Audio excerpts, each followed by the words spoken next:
Yep, another early review. It feels nice to get the chance to see another brand new animated film early and tell you guys how it is before it officially comes out. And it's another musical too, which makes this the third animated musical I've seen this month. But with that said, let's jump right into the review. It's crazy to think that Walt Disney Animation Studios turned 100 this year. Out of all the animation studios that were around during the golden age of animation, Disney Animation is the only studio that has survived and flourished to this day, and it's not hard to see why. This is a studio that has not only changed animation, but film itself. While they didn't make the very first feature-length animated film as they try to claim, as a couple were made years before, the studio's first film, Snow White and the Seven Dwarfs, in 1937, did help pioneer the animated film and prove to American audiences that it could be done. And if I listed off all their achievements and the way their animated films made their mark on film history, we'd be here all day. Though I will just say one small thing. Disney Animation is the reason why I'm here reviewing animated films. I think most of you already know this, but I wouldn't be doing this job if I hadn't seen Zootopia back in 2016. I was in my first year of high school when that film came out, and it really left a profound impact on me. Not just because it's a fantastic animated film, but also because it really got me to think more about the medium and how powerful it was, which led me to start reviewing animation, and it helped me meet some of my lifelong best friends and grow as a person. Quite simply, it changed my life. But we're not here to talk about that. We're here to talk about their latest animated film that comes out to celebrate their centennial. Their 62nd animated film, to be precise. And that film is titled Wish, which has been high on my watch list for this year since its announcement back at D23 in 2022. This was a film that had a lot going for it, besides the fact it's a new Disney animation musical and was made to celebrate its centennial. For one, it comes from the team behind both Frozen films, director Chris Buck and writer Jennifer Lee, with newcomer director Von Vera Sunthorn working alongside Buck, songwriter Julia Michaels composing the new songs, some vibrant-looking animation combining watercolors with computer animation, and a cast which features Ariana DeBose, fresh off her Oscar win in Steven Spielberg's West Side Story, as well as Chris Pine. This is a film that really had a lot going for it, and I was eager to see how this would turn out being the latest animated musical from Walt Disney Animation Studios. And how was it? Well, let me just get this off my chest right now. This is not one of Disney Animation's best, and it's certainly not the grand achievement they thought they made. But I'll just say that I liked it regardless. Wish is not a great film, but it's a good one, and there's nothing wrong with a movie that is simply good. It could have been better, and it does have some serious problems, which I'll get into, but I did find it cheerful enough in the end for me to say that I had fun with it. In the Kingdom of Rosas, a girl named Asha, played by Ariana DeBose, is wanting to become an apprentice for the great King Magnifico, played by Chris Pine, a powerful sorcerer who has the power to grant people's wishes. However, she soon discovers that he is hoarding the wishes from people and hoarding their good intentions, including Asha's grandfather and mother. Sure enough, the interview soon ends badly, with the king declaring he will never grant the wishes of Asha's family. Disappointed, Asha makes a wish on a star and soon ends up conjuring down Star, a magical wishing star determined to help her and spreads its magic around the kingdom, including onto her goat Valentino, played by Alan Tudyk, allowing him to talk. Wanting to get the wishes of the kingdom back, Asha enlists the help of her friends to save them from the evil king of Rosas, unaware he is planning on becoming more powerful and trying to use dark magic to find what he thinks is a traitor in the midst. This is a film that had a lot to live up to, considering it's a film that is about honoring a centennial of the most famous animation studio out there. And this film might not fully live up to that legacy, but it still has plenty of charms that helps make it an endearing entry to the catalog. The story is a pretty simple one, and it isn't the most complex, as it just follows Asha trying to get back the wishes, but it has a lot of fun within it, and it was pretty sweet as we just follow this journey. I've said it before and I'll say it again, a film doesn't have to be unpredictable or massive to be good, and this one works due to its simplicity. A lot of it comes down to the magic in the film, with the lovely set pieces and musical numbers, and even the pacing being pretty tight and controlled. It's never dull for 1 second, and the energy is really fast and exciting. I do feel you can also kind of interpret this story as a metaphor for Disney animation itself. I mean, it's a story about a dreamer wanting to make it big and standing up to an abusive and powerful figure to make dreams come true. And this is something that people within the studio have dealt with several times ever since the very beginning, with Walt losing control over Oswald the Lucky Rabbit and the creation of Mickey Mouse. And it does work well. That being said, I do think this is a script that could have been a little bit more fleshed out, as it needed a bit more work. The screenplay was written by Jennifer Lee and Allison Moore, and it's one I think probably should have been polished up a bit more to be great.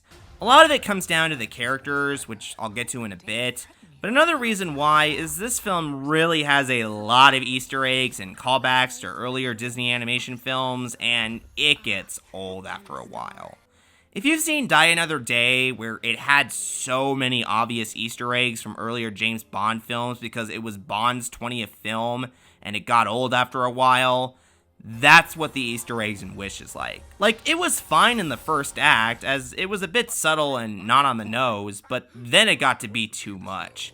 By the second act, it really started to go out of control, and oh my god, it was way too much. The film started quoting lines from other films and saying what-if scenarios based on their other films, and even shot references to their other films, and I get it, Disney. I don't mind Easter eggs at all, but you need to be a bit more subtle about it when putting it in your film, and this film really was so on the nose about it by the end, and I really got annoyed. But despite my gripes, I still found the story engaging and whimsical. It's one I can really see children loving, especially with its message about wishes and dreams.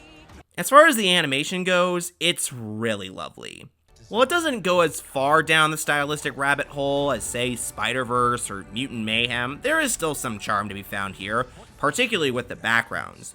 The sets and backgrounds of Wish are simply lovely, as they lean into the watercolor influence of classic films like Snow White and Dumbo, as well as even Lilo and Stitch, and it really helps make the storybook world of the film come to life nicely. And the character animation is also pretty great, particularly of Star. The 2D influence really shines through with this character.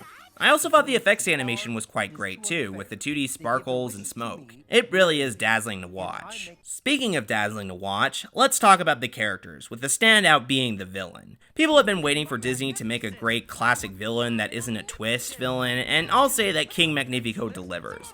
He's really fun and menacing, with an understandable motivation, and Chris Pine really devours his character and makes him deliciously evil. He's easily my favorite character in the entire film. Every time he comes on screen, he steals the show. I also really like Asha as well for her selfless attitude and willingness to help her people and family, and I think Ariana DeBose makes her quite funny.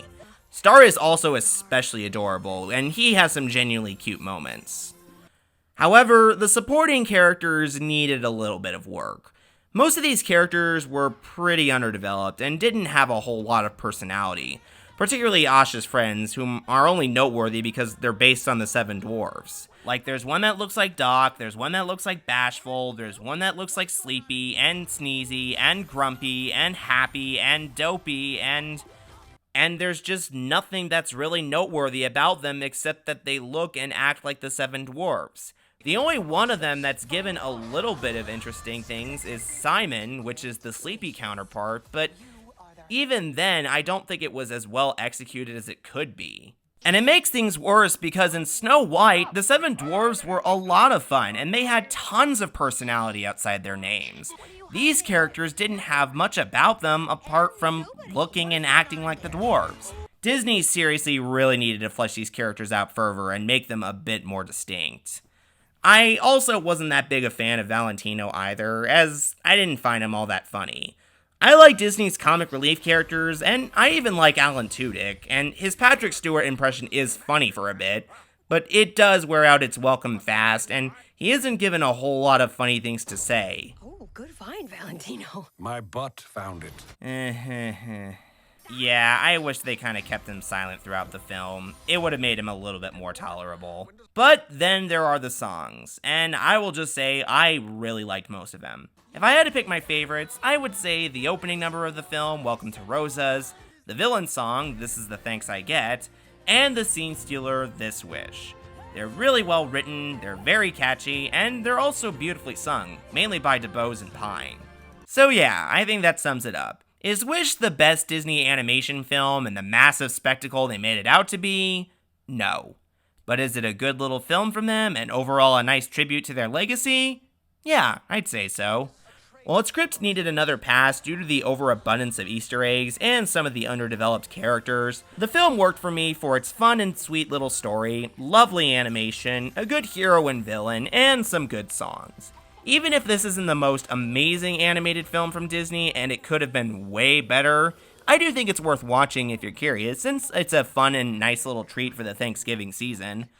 Though, when it comes to the celebration of Disney animation, I think their short film Once Upon a Studio is a much better tribute than this film. That genuinely felt like a perfect little film and tribute. But still, I did enjoy Wish, and I'm gonna give it an 8. Again, could have been better, but not a bad film at all. It's quite good. For 100 years, Walt Disney Animation Studios has been making films that have been enchanting and delighting audiences all over the world. And while this might not be their greatest achievement, this Wish still has some magic to be fun.